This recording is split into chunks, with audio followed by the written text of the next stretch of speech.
여러분, 사람들은요, 이 세상을 살아가면서 누구나 상처를 받을 때가 종종 있습니다. 믿는 사람이다라고 이야기해서 상처를 안 받는 것은 아닙니다. 믿는 사람도 예외 없이 상처를 받으면서 살아갑니다. 그 상처를 받는다고 해서 잘못되었다라고 이야기할 수는 없죠. 근데 잘못된 것이 있는데 그것이 무엇이냐면 그 상처를 다른 사람에게 쏟아내는 것이 문제다라는 것입니다. 내가 받은 그 상처를 집안에서, 그리고 일터에서, 심지어 교회에서 만나는 사람에게 그것을 대상으로 삼으며 쏟아내는 것이 문제가 된다라는 것입니다. 그래서 그 상처가 또 다른 상처를 만들고 전염병처럼 나의 그 상처로 시작되는 것이 내 주변에 있는 모든 사람들에게 퍼지는 것, 그것이 문제가 된다라는 것입니다. 그러면 내가 받은 이 상처 우리가 멈추고 끊어낼 수 있으면 되는 것 아니겠습니까? 우리 주님께서는 이 받은 상처를 끊어낼 수 있는 방법이 있는데 그것은 다른 것이 아니라 예수 그리스도를 온전히 믿는 것이고, 그 예수 그리스도를 통하여 얻을 수 있는 그 복음으로 말미암아 삶에서 그 복음이 살아 움직일 때에 내 마음 가운데, 내 삶 가운데 얽매고 있던 모든 상처들이 떠나가고 회복될 수 있다라고 말씀하고 있습니다. 여러분들, 복음, 그것은요 다른 것이 아니라 예수님께서 죽었다가 다시 사신 것을 복음이다라고 이야기합니다. 그러면 우리가 그 복음을 믿고 살아가게 되면 우리에게도 상처로 인하여서 죽어가고 있는 내 영혼이 다시 회복되고 살아나는 놀라운 능력이 나타나게 된다라는 것입니다. 그래서 우리가 상처받았다라고 이야기할 때에 그 상처를 회복하려면 다른 것이 아니라 살리시고 회복해 하시는 그 복음의 능력이 우리의 삶 가운데 필요하다라는 것을 기억하시고, 여러분, 복음을 붙잡고 나아가시기를 간절히 축복합니다. 이 복음은 우리가 어떻게 얻을 수 있게 되냐면 예수님의 이름을 부르며 기도할 때에 얻을 수가 있습니다. 그저 우리가 가만히 있는다고 해서 복음이 나에게 오는 것이 아니라 우리가 주님께 나아가 다윗이 부르짖고 기도했던 것처럼 하나님께서 나에게 주실 그 복음을 사모함으로 나아가게 된다면 그 복음이 내 마음 가운데 친히 임하게 되고 그 복음의 능력이 내 삶 가운데 놀랍게 일하는 것을 경험할 수 있게 된다라는 것입니다. 그리고 그 복음을 붙잡고 살아가는 사람은 기도의 능력을 너무나 잘 알기에 그 기도를 쉬지 않고 매일매일 나아갈 수 있게 된다라는 것입니다. 그리고 그 복음의 능력 가운데 살아가는 사람은 이렇게 기도한다라고 이야기해요. 바울처럼 기도합니다. 에베소서 3장 14절과 15절에 이러므로 내가 하나님 하늘과 땅에 있는 각 족속에게 이름을 주신 아버지 앞에 무릎을 꿇고 빈다라고 말하고 있습니다. 여러분들, 주님의 도움이 필요하시다면 여러분 또한 무릎을 꿇고 전심으로 기도하며 나아가시기를 간절히 축복합니다. 하나님께 모든 것들을 다 맡겨드리고 전심으로 기도할 때에 하나님의 그 놀라운 기적의 역사가 우리의 삶 가운데 나타날 수 있게 됩니다. 여러분들, 이 기적의 역사, 삶 가운데 주시는 그 생명의 역사를 우리는 날마다 사모하며 살아가고 있는데, 이 삶을 성경 가운데 특별히 보여준 한 인물이 있습니다. 그 인물이 누구냐면 사무엘상 1장에 보면 한나라는 여인이 나오고 있습니다. 그 한나는 하나님께 어떻게 기도를 했고 그 기도를 통하여서 어떠한 능력을, 그리고 어떠한 기적을 경험했는지 우리가 살펴보았으면 좋겠습니다. 한나 또한 이 다윗처럼, 이 바울처럼 하나님께 통곡하며 날마다 간절함을 가지고 기도했던 여인이었습니다. 그 여인이 하나님께 그렇게 기도했더니 어떤 것을 경험했냐면 첫 번째로 해결할 수 없는 상한 감정을 고침받는 은혜를 경험했다라는 것입니다. 여러분 사무엘 1장에 보면 엘가나라는 사람이 나오고요. 엘가나에게는 2명의 아내가 있었다라고 이야기해요. 한나와 브닌나라는 여인의 2 아내가 있었습니다. 한나는 자식이 없었고요. 브닌나는 자녀가 있었습니다. 한나에게는 브닌나에게 준 재물보다 2배는 더 많이 허락해 주었습니다. 그 남편이 자녀가 없는 한나에게는 자녀가 있는 브닌나에게 주었던 그 재물보다 갑절이나 더 많은 재물을 주었습니다. 이것을 보면 이 남편이 비록 아이를 낳지는 못했지만 한나를 더 사랑했다라는 것을 우리는 알 수가 있습니다. 이렇게 남편이 한나를 더 사랑하니 어떤 일이 벌어질 것 같아요? 브닌나, 이 2번째 부인의 질투가 시작됩니다. 그래서 어때요? 나는 자녀도 있는데 남편을 위해서 자식도 낳았는데 왜 나를 더 사랑해 주지 않지?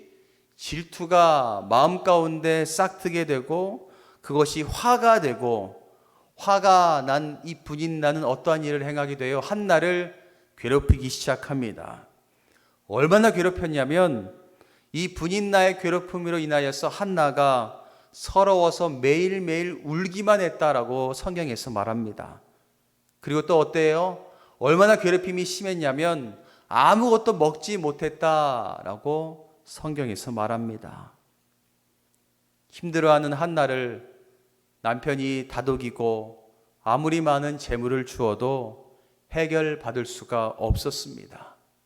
한 번 상한 그 마음, 한 번 상한 심령은 아무리 세상의 방법으로 하려고 해도 해결할 수가 없었다라는 것입니다. 그렇게 힘들었던 한나가 그때 택한 것이 있었어요. 그것은 다른 것이 아니라 기도하는 것이었습니다. 10절 말씀에 한나가 마음이 괴로워서 여호와께 기도하고 통곡했다라고 말하고 있습니다. 여러분, 통곡했다라는 것은요, 큰 소리를 내면서 슬프게 울었다라는 것을 말하고 있습니다. 한나는요, 하나님 앞에서 포장하지도 않고 솔직하게 사람에게 화를 보내는 것은 잘못이지만 하나님 앞에서 하는 것은 괜찮기에 하나님께서 다 들어주시고 품어주시기에 한나는 아버지잖아요. 아버지인 하나님 앞에 솔직하게 통곡하며 울부짖고 기도했다라는 것입니다. 그 결과 하나님께서 한나를 만져주십니다. 한나의 그 상한 심령을 고쳐주십니다. 회복시켜주시고 그 마음 가운데 평안을 선물로 허락하여 주셨다라는 것입니다. 한나가 기도하면 하나님께서 일하시면 그 모든 상황은 바뀌어야 되는데 상황은 변한 게 없어요. 기도하고 응답 주시고 마음을 만져주셨음에도 불구하고 상황은 변하지 않고 브닌나의 괴롭힘은 여전합니다. 계속해서 괴롭힙니다. 그럼에도 불구하고 변한 것은 한나의 마음이었어요. 브닌나가 아무리 괴롭혀도 한나는 늘 마음이 평안했습니다. 왜냐하면 하나님께서 그 마음을 고쳐주시고 변화시켜주시고 회복시켜주심으로 말미암아 하나님이 나와 늘 함께 하시는구나 라는 것을 한나가 깨닫게 되었기 때문입니다. 사랑하는 성도 여러분, 여러분들도 혹여나 마음 가운데 가지고 있는 슬픔과 아픔들, 고통들이 있다면 세상에서 찾지 마시고 다른 사람에게 전가하지 마시고 주님 앞에 나와 전심을 다해 통곡하며 기도하시기를 간절히 바랍니다. 그러면 주님께서 만져주시고 고쳐주신다라는 것을 기억하시기를 바랍니다. 한나처럼 통곡하며 간절히 기도했더니 또한 어떤 은혜를 주셨냐면 2번째, 하나님의 감추어진 계획을 한나에게 보여주셨다라는 것입니다. 여러분, 한나가 아이를 낳지 못하는 것은요, 하나님의 사랑 안에서 계획해 놓았던 일이었습니다. 인간의 눈으로는 볼 수 없었지만 한나는 기도함을 통하여서 하나님의 그 눈을 얻게 되었고 하나님의 뜻을 깨닫게 되었고, 하나님의 계획 가운데 있었구나라는 것을 깨닫는 그 순간 자녀를 낳을 수 없어서 가졌던 그 아픔과 슬픔들이 다 사라지게 되고 평안함을 가질 수 있게 되었다라는 것입니다.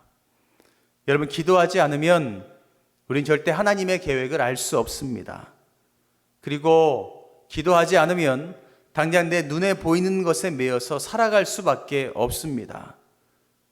그러나 하나님을 절적으로 신뢰하며 기도하게 된다면 지금 당장은 알 수 없지만 나를 사랑하시는 하나님이 나 같은 사람을 통해서 일하시는 계획을 믿고 우리는 살아갈 수 있게 된다라는 것입니다. 여러분, 이스라엘 백성들이 출애굽해서 홍해 앞에 섰을 때에 당장 하나님의 계획을 알지 못하고 눈에 보이는 것을 바라보았던 이스라엘 백성들은 어떻게 했어요? 모세를 원망하며 두려움 가운데 살아갔습니다. 길이 보이지 않으니까 그렇게 했습니다. 그러나 하나님께서는 기도하는 모세를 통하여서 앞세우시고 그 홍해를 건너게 하시는 놀라운 기적의 역사를 보여주셨다라는 것입니다. 여러분, 이와 마찬가지로 하나님은 통곡하며 기도하는 한나의 마음을 헤아려 주셨습니다. 19절에 보면 그들이 아침에 일찍이 일어나 여호와 앞에 경배하고 돌아가 라마의 자기 집에 이르리니 엘가나가 그의 아내 한나와 동침하매 여호와께서 그를 생각하신지라 라고 말씀하고 있습니다. 한나는요, 하나님께 기도함으로 말미암아 하나님의 계획과 뜻을 깨닫고 나아가게 되었습니다. 그리고 그렇게 매일매일 살아가는 가운데 하나님께서 한나를 생각하고 정하신 때에 아들을 허락하여 주셨다라는 것입니다. 그리고 한나는 그 응답으로 주신 아들을 사무엘이라고 지었고요. 사무엘이라는 이름의 뜻은 내가 여호와께 그를 구하였다라는 뜻을 가지고 있고 하나님의 선물이라라는 고백을 가지고 한나는 나아갔다라는 것입니다.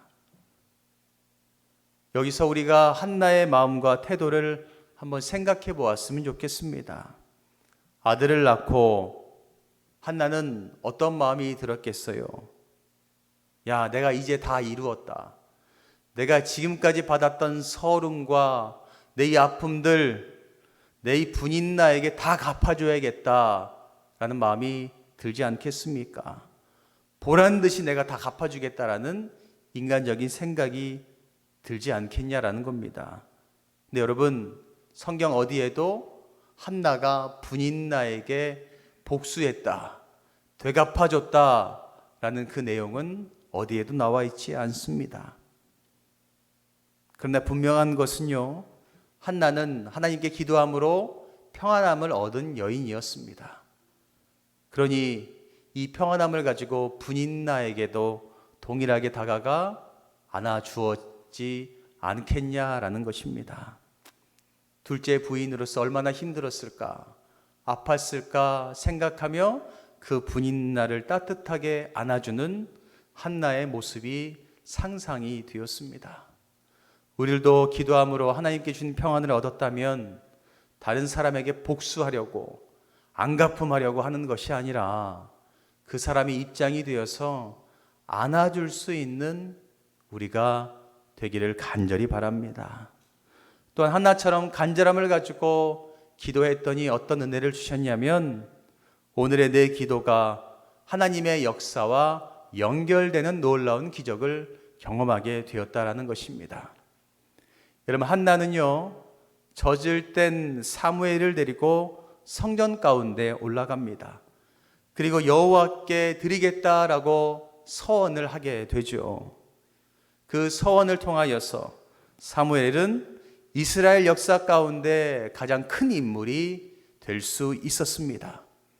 사사시대를 이끌었던, 마지막으로 이끌었던 사무엘은 지금도 기도하는 사람으로 존경받는 지도자로 인정받으며 성경에 기록되어 있습니다.